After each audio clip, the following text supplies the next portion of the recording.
ఎప్పుడైతే మనం cleaning start చేసామో, ఒకసారి క్లీనింగ్ అయిపోగానే అంత విజిబిలిటీకి వచ్చింది. సో, సర్ప్రైజ్ అరే ఏంటిది? ఏంటి ఆ లైట్స్‌కి, ఆ గ్లోకి, ఆ కలర్స్ మ్యాచింగ్‌కి అంతా చూసి ఇంగా మా నాన్నగారైతే అసలు "ఏందిరా ఇది? ఇవన్నీ ఎక్కడ చూసావు? ఇవన్నీ ఎక్కడ చూసావు? ఎలా తెలుసుకున్నావు? ఇవన్నీ ఎలా చేశారు?" అని అడిగేసాడనమాట.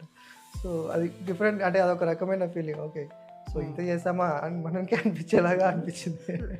టైమ్ ఫ్రేమ్ గురించి చెప్పాలంటే ఈవెన్ వాళ్ళ వర్కర్స్ ఏంటంటే ఫ్రేమ్ వర్క్‌లో వాళ్ళు హార్డ్ వర్క్ చేయడం. అంటే ఎక్స్‌ట్రా టైమ్ చేసుకొని దానికి అందించడానికే ట్రై చేశారు. ఈవెన్ మనకు కూడా ఫంక్షన్ టైం కంటే 2, 3 రోజులు ముందే ఇచ్చేసి క్లీన్ చేసుకోవడానికి అంత అవకాశం దొరికింది.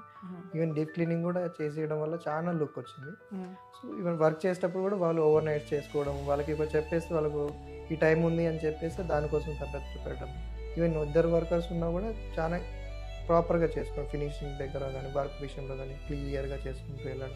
అది బాగా అనిపించింది. బాగా వచ్చింది. ఈవెన్ టైంకి సెట్ చేయడం అది కూడా మంచిది.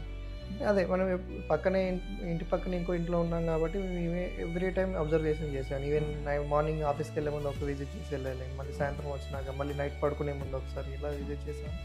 క్లీన్ చేసుకోవడం గానీ, అంటే ఏదైనా డస్ట్ ఉన్న బయట ఒక పక్కన పెట్టేసేయడం. ఈవెన్ స్టార్టింగ్‌లోనే మొత్తం మ్యాట్ ఏసేసా.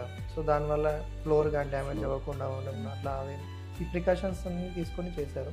చాలా బాగా అనిపించింది. ఎక్కడ ఏం డ్యామేజెస్ కాకుండా వాల్స్ కానీ ఇంకా అడిషనల్ ఎక్కడ కనిపించకుండా ఉన్న దాంట్లోనే ప్రాపర్‌గా చేశారు. చాలా మంచిగా అనిపించింది.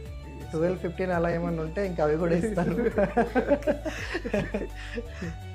మీరు సిస్టర్ మీరు చెప్పండి. ఔట్ ఆఫ్ 10 1 నుంచి 10లో ఎన్ని మార్క్స్ ఇస్తారు? 10కి వాళ్ళకి. తప్పకుండా అండి. ఇప్పుడు ఇంతకుముందు ఏందంటే జస్ట్ ఆ వీడియోస్ చూసే ఎంతోమందికి చెప్పాను. మా ఫ్రెండ్ ఇట్లా చేస్తున్నాడు ఏదైనా ఉంటే చెప్పండని. ఇప్పుడు నేను చేసుకున్నాక ఇంక నేను రిజల్ట్ నా దగ్గర పెట్టుకొని ఇంకా చూపించడమే ఉంటది. చెప్పడం ఉండదు. తీసుకొచ్చి అరే రారా చూడు, చూసిన తర్వాతనే మాట్లాడన్నట్టుగానే ఉంటది. సో, అలా ఖచ్చితంగా రిఫర్ చేయగలుగుతాను. ఈవెన్ ఆల్రెడీ 2, 3 లీడ్స్ కూడా ఎంక్వైరీ అయినాయి. మొన్న ఫంక్షన్‌కి వచ్చిన వాళ్ళలో అరే ఇట్లా డాక్టర్‌ది ఉంది వాళ్ళది చెప్తాను అంటే తప్పకుండానా పంపిస్తా అని చెప్పాను. సో, అది చూడగానే వాళ్ళకి అర్థమవుతుంది. ఈవెన్ మా బాబాయ్ ఉంటాడు ఇప్పుడు చింతలో కన్‌స్ట్రక్ట్ చేస్తున్నాడు.